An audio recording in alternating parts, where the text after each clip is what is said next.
kind of had this like crestfallen look. And she paused for a minute. She asked this question that changed everything. And she said, well, can you write that book? And I laughed because that's like writing a book is like not a small undertaking. But that question stayed with me. It really nagged me for, for weeks and then became months. And all of a sudden I was like, maybe I think I need to write that book. Cause I was thinking about people in my life who aren't in the hacker community, my parents, my siblings, almost all of my college friends, like people I socialize with outside the hacker community. Like they can't really do a lot with Hackable because they're not close to security. And I started thinking about like, I want to do something for those people in my life. And it just clicked one day. I was like, this book has to be, I need to write it.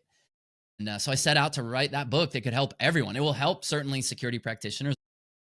It'll help hackers, it'll help security leaders, but it will help everyone because the hacker mindset, it isn't about computers. It's about life.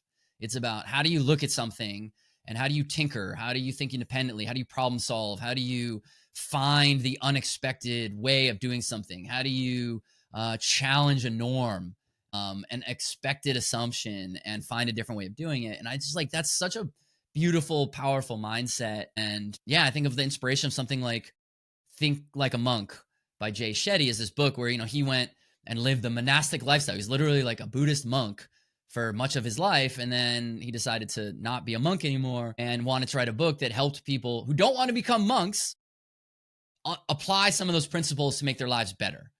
And I was thinking about that. I'm like, that's kind of the archetype we're doing here.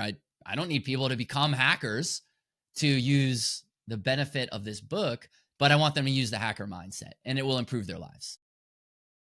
Yeah, it's really interesting. Some of the comments you've made, and I can really get the feeling that you share the hacker mindset beyond what the stereotype of someone breaking in computers.